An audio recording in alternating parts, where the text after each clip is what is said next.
महाशिवरात्रि का कथा सुनिए। महाशिवरात्रि भारतीयों का एक प्रमुख त्योहार है। ये भगवान शिव का प्रमुख पर्व है।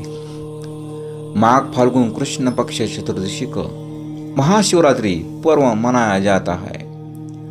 माना जाता है कि सृष्टि का प्रारंभ इसी दिन से हुआ। पौराणिक कथाओं के अनुसार इस दिन सृष्टि का आरंभ अग्निलिंग उदय से हुआ। इसी दिन भगवान शिव का विवाह देवी पार्वती के साथ हुआ था। महाशिवरात्रि के दिन भगवान शिव और पत्नी पार्वती की पूजा होती है। ये पूजा व्रत रखने के दौरान की जाती है। साल में होने वाली 12 शिवरात्रियों में से महाशिवरात्रि का सबसे महत्वपूर्ण माना जाता है। भारत सहित पूरी दुनिया में महाशिवरात्रि का पर्व बहुत ही उत्साह के साथ मनाया जाता है। कश्मीर शैव मत में इस त्योहार को हरात्रि और बोलचाल में हैरात या हैरत भी कहा जाता है। महाशिवरात्रि से संबंधित कई पौराणिक कथा है। पहली कथा देखते हैं समुद्र मंथन की। समुद्र मंथन हमारा अमृत का उत्पादन करने के लिए निश्चित था, लेकिन इसके साथ ही हलाहल नामक विष भी पैदा हुआ था। हलाहल विष में ब्रह्मांड को नष्ट करने की क्षमता थी और इसलिए केवल भगवान शिव इसे ही नष्ट कर सकते थे। भगवान शिव ने हलाहल नामक विष को अपने कंठ में रख लिया था। जहर इतना शक्तिशाली था कि भगवान शिव बहुत दर्द से पीड़ित हो उठे थे और उनका गला बहुत नीला हो गया था। इस कारण से भगवान शिव नीलकंठ के नाम से प्रसिद्ध उपचार के लिए चिकित्सकों ने देवताओं को भगवान शिव को रात भर जागते रहने की सलाह दी। इस प्रकार भगवान शिव के चिंतन में एक सतर्क तरह की शिव का आनंद लेने और जागने के लिए देवताओं ने अलग अलग नृत्य और संगीत बजाने जैसी सुबह हुई।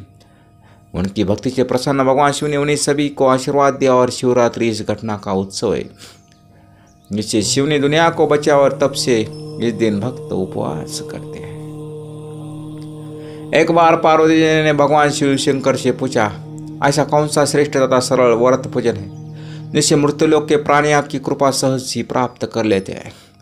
उत्तर में शिवजी ने पार्वती को शिवरात्रि का व्रत का विधान बताकर यह कथा सुनाई।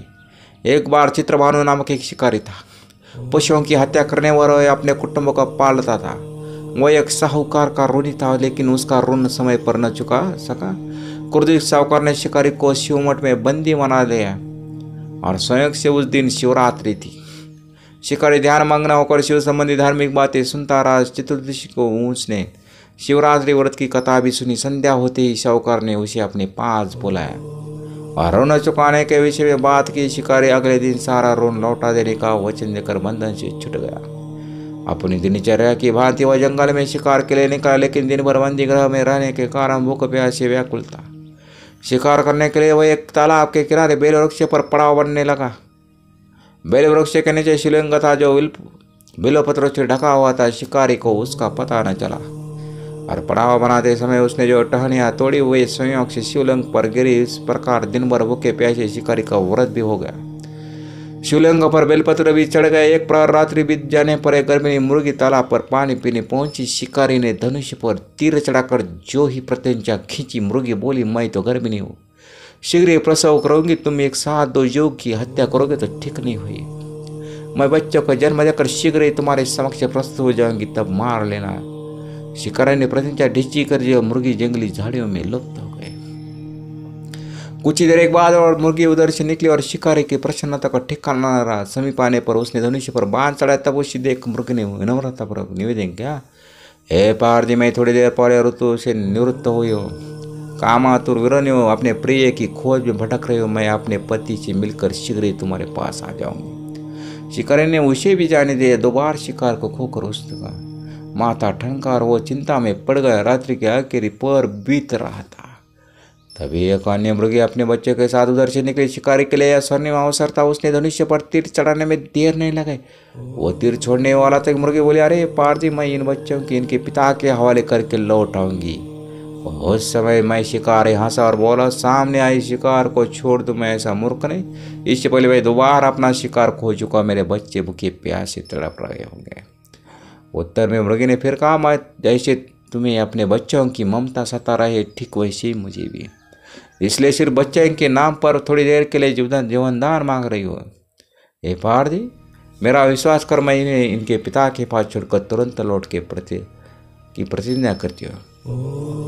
मुर्गी का दिन सुनकर शिकारी को उस पर दया आ गई। उसने उस मुर्गी को भी जाने दिया। शिकार के अभाव में बेल वृक्ष पर बैठा शिकारी बेलपत्र तोड़ तोड़ कर नीचे फेंकता जा रहा था।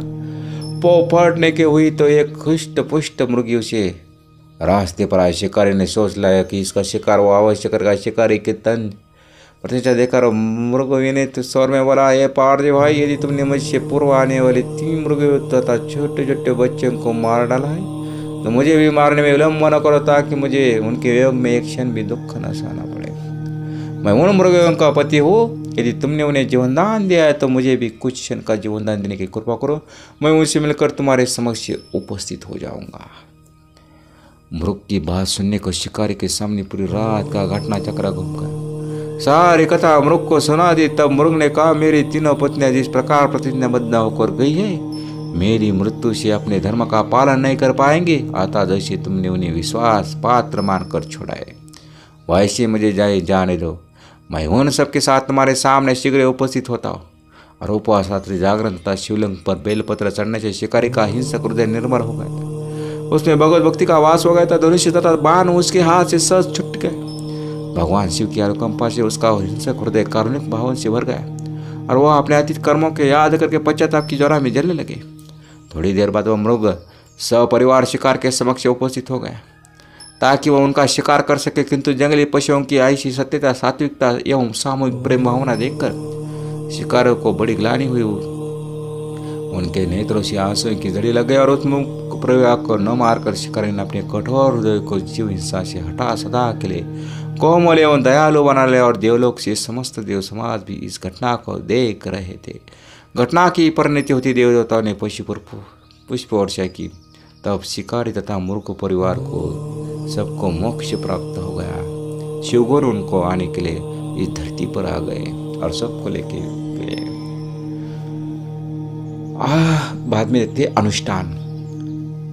शिवशंकर का अनुष्ठान कैसे करते हैं? जलाभिषेक जल से, दुग्धाभिषेक दुग्ध से बहुत जल्दी सुबह भगवान शिव के मंदिरों पर भक्त जवान और बुड्ढा तांता लगा रहते हैं। शिवलिंग का पानी, दूध और शहद के साथ अभिषेक, बेर या बेल पत्ते जो आत्मा की शुद्धि का प्रतिनिधित्व करता है। फल जो दुर्गा और इच्छा का संतुष्ट को दर्शाता, जलती धूप धन उपजाना, दीपक जो ज्ञान की प्राप्ति के लिए अनुकूल है, तुलसी के पत्ते, हल्दी, चंपा और केतकी के फूल, ये भी शिव जी के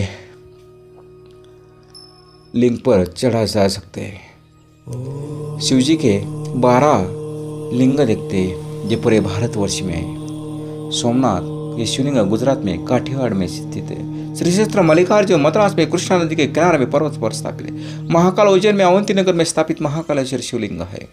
ओंकारेश्वर मध्य प्रदेश के धार्मिक ओंकारेश्वर में नर्मदा तट कर प्रदराज विंध्य की कठोर तपस्या उधर है। और 5वां नागेश्वर गुजरात द्वारकाधाम के निकट स्थापित नागेश्वर ज्योतिर्लिंग है। बैजनाथ झारखंड के बैजनाथ धाम में स्थापित है। भीमाशंकर महाराष्ट्र के भीमा नदी के किनारे स्थापित है। त्र्यंबकेश्वर नासिक महाराष्ट्र से 25 किलोमीटर स्थापित ज्योतिर्लिंग है। घृष्णेश्वर महाराष्ट्र के औरंगाबाद जिले में। केदारनाथ हिमालय के दुर्गम केदारनाथ ज्योतिर्लिंग हरिद्वार से 150 किलोमीटर दूर पर स्थित है। काशी विश्वनाथ बनारस के काशी विश्वनाथ मंदिर में स्थापित है। और रामेश्वर त्रिचनापल्ली समुद्र तट पर भगवान श्री राम द्वारा स्थापित रामेश्वर ज्योतिर्लिंग ये 12वां ज्योतिर्लिंग है। ये सब 12 ज्योतिर्लिंग पूरे भारतवर्ष में है। मध्य भारत में शिव अनुयायियों की एक बड़ी संख्या है। महाकालेश्वर मंदिर सबसे सम्मानीय भगवान शिव का मंदिर है, जहाँ हर वर्ष शिव भक्तों की एक बड़ी मंडली शिवरात्रि के दिन पूजा अर्चना के लिए आती है। ऐसा है शिवरात्रि का महिमा। शिवरात्रि बांग्लादेश में मनाती है, नेपाल में ही मनाती है और सभी देशों में मनाती है जहाँ जहाँ शिव विराजमान है। आज तो पूरा देश भर में शिवरात्रि का त्यौहार सजा रहे हैं और सब मंदिरें सज गए। 12 ज्योतिर्लिंग तो पहले से ही, अभी तो भक्तों तो उधर तो आए हो गए।